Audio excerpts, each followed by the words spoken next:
Hello there! This is a pixel pastiche and we are taking another design look at Ludum Dare 50.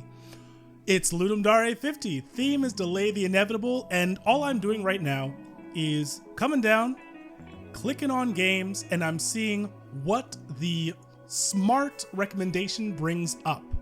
So far, I've only reviewed one game, and when I say review, the goal of my videos here is to look at the game, go through and play it, and then see if there are any design aspects that we can pick up and learn from, and how well I believe it relates to the overall theme. Delay the Inevitable.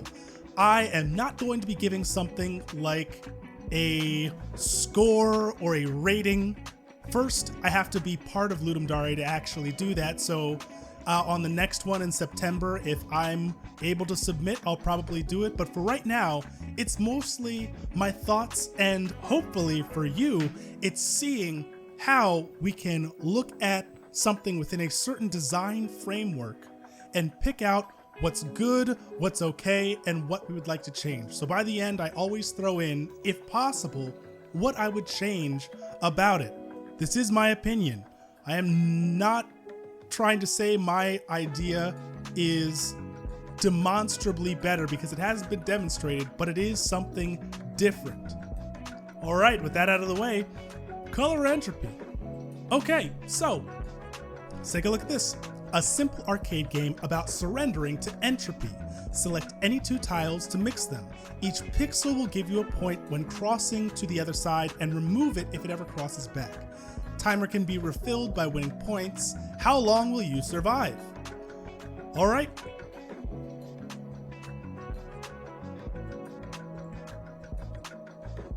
Oh, and it was made on Pico 8, which I know is very big on Newgrounds. So I clicked.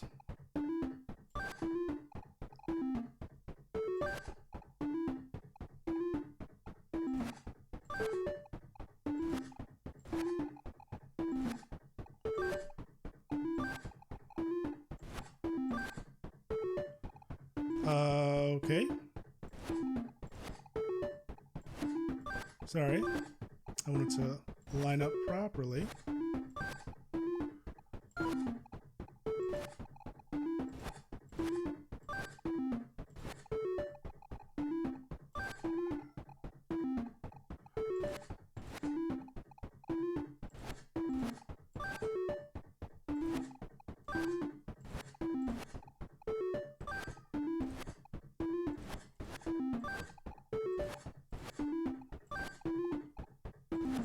That's not necessary.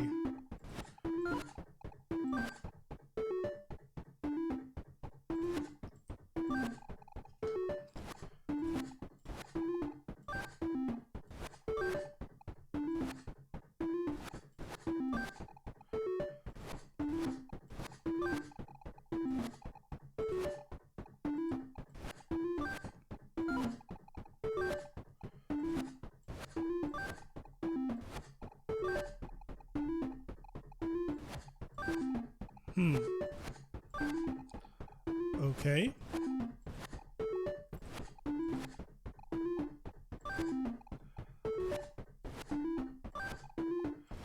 Okay.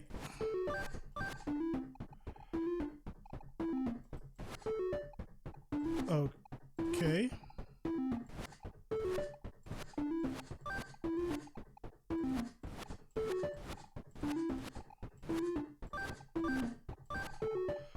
Okay.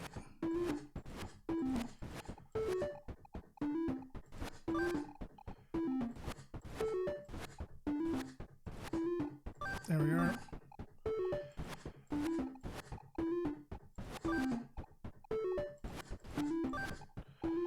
And then we do this one. And then we do this one. And then we do that one. And then we do this one. And then we do that. And then we do this. And then we do that. And this and that. And this and that. And this, that and that and this and this and this and this and this and this and this. Not okay. Thank you. Gotcha. Cool. Okay. Nope. Gotcha. Nope. And then we bring you down, down, down, down, down, down, down, down, down, down, down, down, down, down, down, down, down, and then you can go like that, and then you, nope, go up, go up, go up, go up. Did not want that. That was supposed to be 2 ups. We lost like 5 points on that one. Cool. Okay. Oh, man. Huh. Gotcha. Let's think about the way that we can do this one. So, in a puzzle game like this one, there's not much that I can say while it's playing, but I am going to play one more time to just get the idea of it through. No. Then go up like that, and then we do this and this and that. And then we go like this and that and that.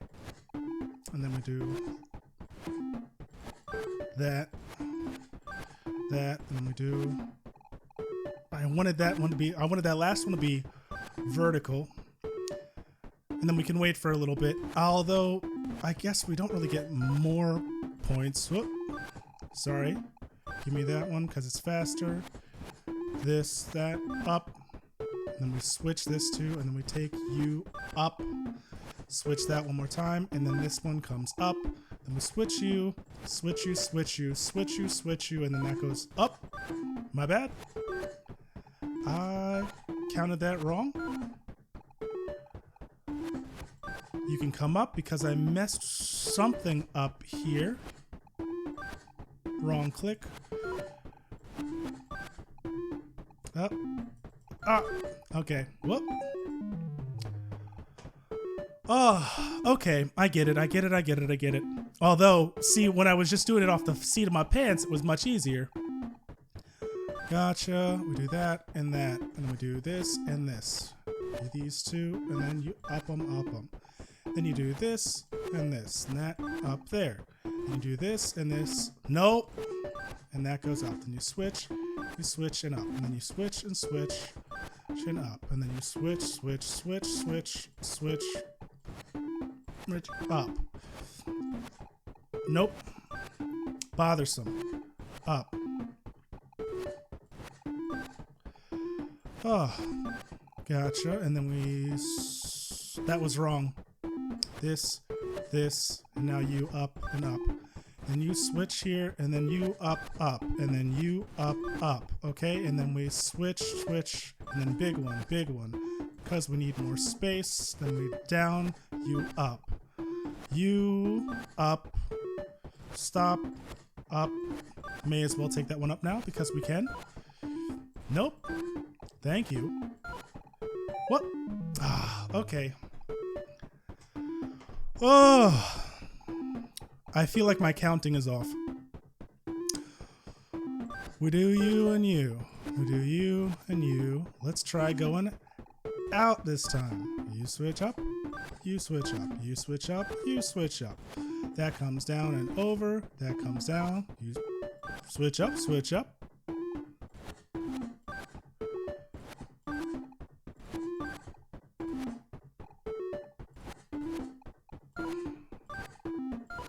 What?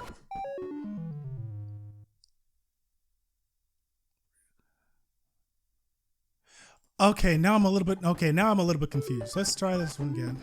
Out, and then you up, and then you up. And then we can go down, down. Should still be plus. So we can do down, plus, over, over, over, up, up. Over, over, down, up, up.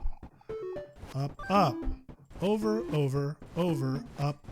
Nope, that was, okay, fuck. Up, up, up. And then over, over, over. Now up, over, over. One more time, up, and up, and up. Give me this. Then we can bring you down, up. You, here, there, up. Up, up.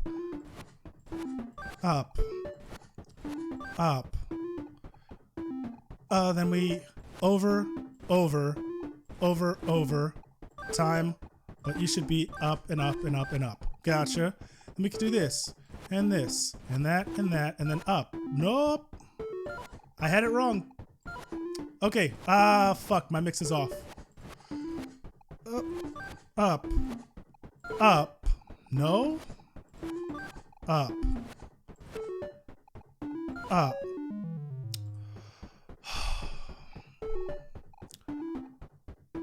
Okay, so actually, we're going to pause this for a second because I like this a lot. I like this a lot. And let's go over here. What was the name of this one? Ludum Dare.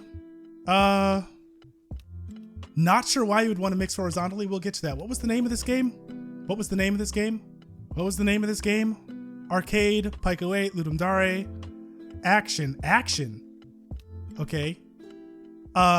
Let's talk about this game because that was nice and interesting. So, fun little game, which is essentially, at this point, it's a math puzzler. So, now, okay, already, this is something that I want to say is not out of my design wheelhouse, but it's a very simple game. And the idea, though, is that simple play breeds simple investment.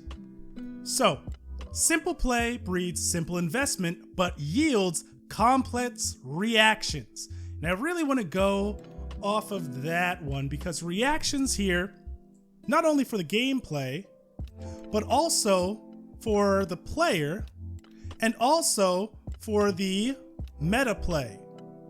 And that is one of those great things that speaks to the simple genius of something like Tetris, like Solitaire, like Candy Crush.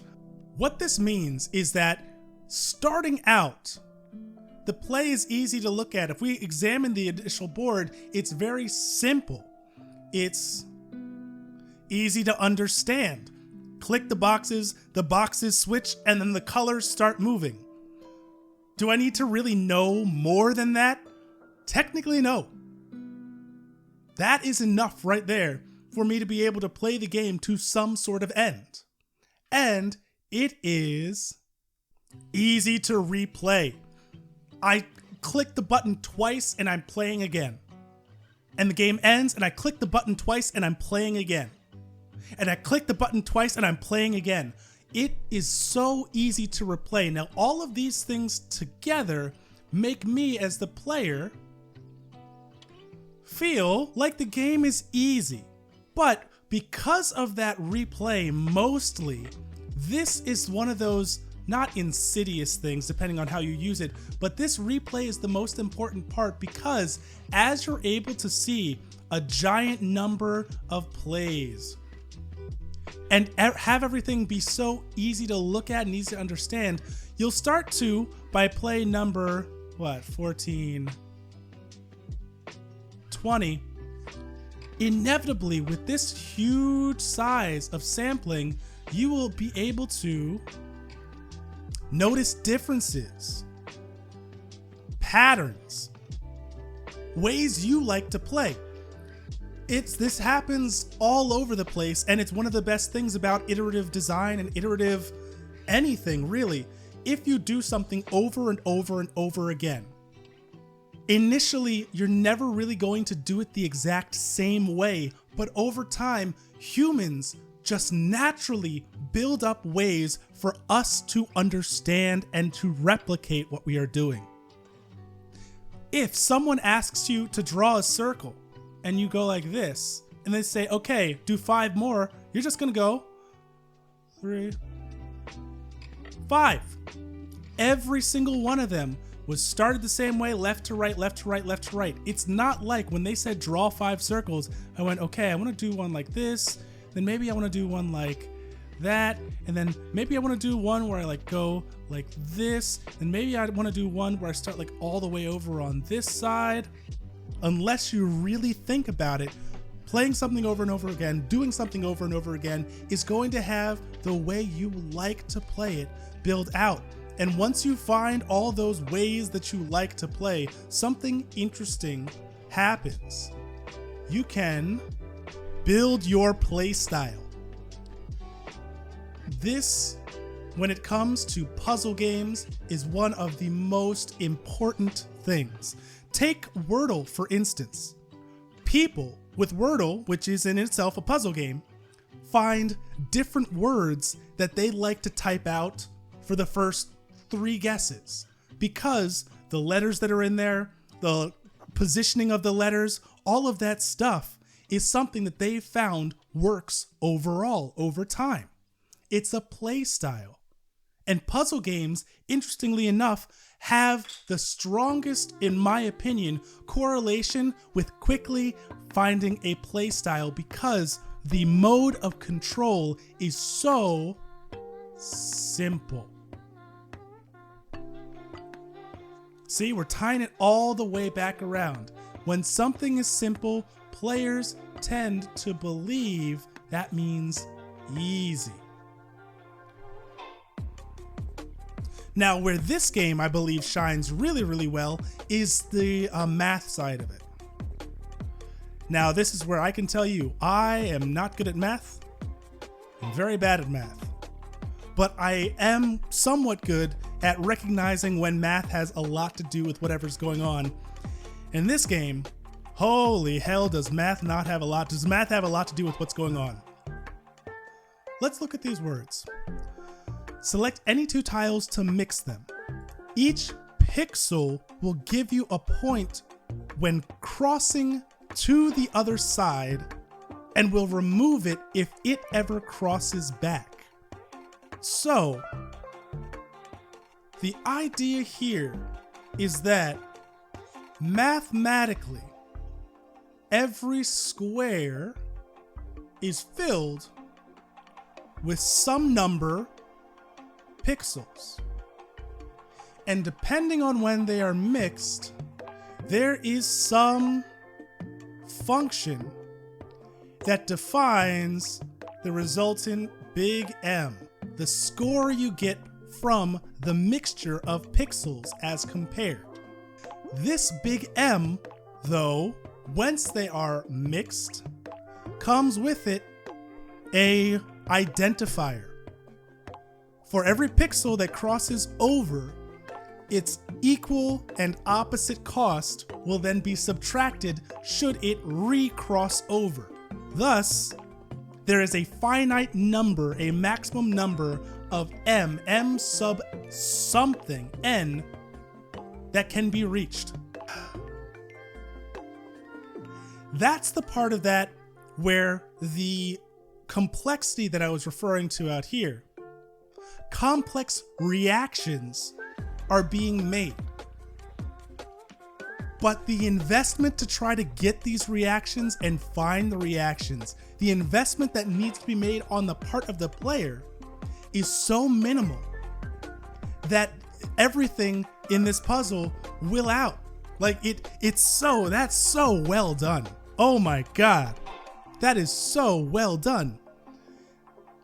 Now, interestingly enough, this is one of those games where I love when a game is designed such that its base gameplay is so solid that the rest just becomes trappings for making the game interesting, giving the game juice. So, thoughts and ramblings for Color Entropy. I would change, or I'm not going to say I would only, but limit me down to 3 things that I think we could change about this game to, in this case, expand upon it. I don't want to say like we did with, I I don't even remember the name of the other game we played before. But in some cases with these games, it's like I believe the motion or the next step to take is actually to redo, to refine, to rethink some core to it. In this one, I would say to expand upon. So I would expand the reactive response. If we're playing the game, in terms of reactive response here, whoa! I didn't even see this. There's a player 2? XCV. I can do that, but my arrow keys do nothing, so it's on this one. That's fine. So, and I wasn't even trying on that one. So, but what is the reactivity that the game gives us? The sound of our mouse moving over thing in our selector, the movement of the selections, and the movement after they have been swapped. When it comes to something like the sound of swap, what if you're swapping vertically, it has a certain sound. When you're swapping horizontally, it has a certain sound. Make that simple change, and already we're giving another technical way for people to immerse themselves and have an idea of what's happening on the board, maybe without even seeing it. What if, over certain point thresholds, music of progress, in a game like the Tetris effect, if you've ever seen it, once you go through certain levels of the Tetris effect, there is a music to you moving your pieces, to you landing your pieces, and there's actually a music to each stage. As you do better and better and better, the songs behind you change. The amount of instrumentation changes. Sometimes the actual feeling of the song takes on a very different color, a very different tone as you do better and better and better. As you go into and make larger and larger tetrises and dodecatresses and perfectresses, all of that's the music of progress. And then when you get to a new level, you get a new song. There can also be, with this one, same for that, the color of change. Really simply, switch up the colors when you reach certain thresholds, or if you do a lot of high value switches and swaps. Maybe you can change the color of the number that comes out and shows you how many points you got.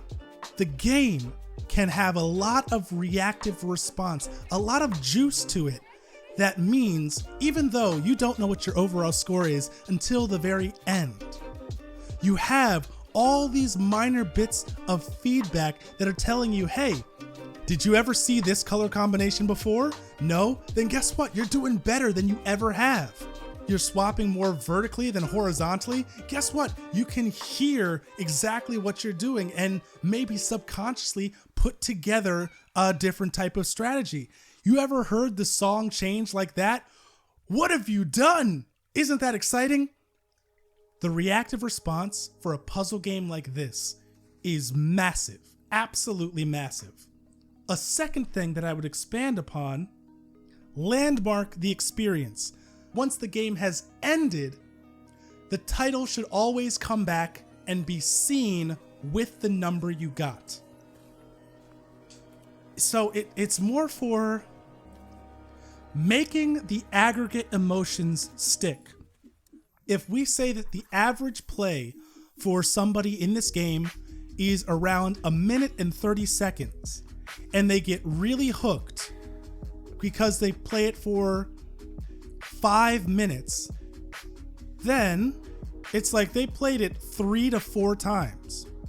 If they don't specifically remember every single time they play it, but they remember, oh yeah, like in the middle I got that high score and the colors got all changed, and subliminally they get hit with the name and the title of the game every single time, then that's the aggregate emotion that's going to stick with them. Something about tiles, the colors were cool, and there was this really quick turnover of play because I saw the title every time and I could tell my score was going up or down. Then when they play it 10 times in a row, or 30 times in a row, or 30 times over a week because it's on their phone or something, that aggregate experience of it, of slowly getting better, of recognizing their own play, of all those other things we mentioned from before, will be able to come together and make the feeling about the game, the emotion about the game, have a much easier chance of being net positive. A lot like the entropy-based nature of the game, it's got to be a lot of small things sticking together and sloshing together that make this overall mix, and we want that mix to be positive. So landmark the experience. There's always, every part of the experience doesn't have to be specifically memorable, but should give you a feeling of memory, if that makes any sense. And you know what? For this right now, I actually wouldn't go further than these two, because in each one, there's actually a lot of smaller steps that are much more about polish than about making large changes. If I was going to say something like expand the board, that kind of changes the underlying programming and mathematics that need to go into it. How much time are you getting for the board? How much time are you getting for the board relative to how many tiles are on the board? And then how does that change the maximum amount of points you can get from the board? And why wouldn't you just want a bigger board overall, or would seeing too many tiles just become kind of boring? Saying expand the board, it seems like a really easy right away, but it brings a lot of cloudiness to it that muddles what you already have. And we don't want to, like, this one is an expansion. We don't want to cut back unless part of the expansion dictates that we do. Another one would be like add something like a skill or a boost or a power. That's so cloudy, because that is a lot of balancing. The simplest thing that you could do would even be like, hey, what if on a certain tile you get a ×2 multiplier if you're able to mix that tile to a color on the other side? Then we've got to think, okay, so in the system we have, what does mixing that tile to the other side mean? Just getting a positive on it, or is it a certain number that's on that tile? Does it matter if the tile is already mixed? Because if the tile isn't mixed, then that's directing players to save tiles. But if the tile can be mixed, then it might be easier if you would just mix early. But then also it brings up, what tile do we choose to even be mixed? Like what algorithm do we have that detects where the ×2 should come up? Or should it always be random? Does that knock people out of getting a high score? Like something like that is so muddy that it attacks the core of the game, which we already know is solid. So as for an expansion, I would say these two are what immediately come to mind for me, because they expand upon what's already there. Wouldn't be too hard to put in, and I only think could make the experience overall a little bit better, because it also, in trying to find out those things, by adding a color of change or a music of progress, do we find out that players reach 700 more often than they reach 1000? So why would we put a color change at 1000 if we know a lot of players aren't even gonna know it's there? We should put it at 700. Like, to me, that would be the next steps to go on. The core is very solid, very good. And yeah, so that's my thoughts about Color Entropy. Yeah. So that's another Ludum Dare design dive down. If you liked it and liked the thought process, please let me know what you're thinking about this, because overall, throughout all of these, I don't have a tried and true way that I'm going to attack reviewing every single one of these games, because I don't know what's coming up. But in terms of even dealing on the fly with what's flying out of the screen, if there's any part of this that you can latch onto, the idea of noticing when something has simple play, deserves to be called a math puzzler and not like an action game. Separating the mathematical side from how it gets baked into this almost psychological player view, non-mathematical. Let me know about it. And yeah, I should be making more videos of these. So if you see another one, give it a click. Till then, though, no matter who, no matter how, and no matter where, thank you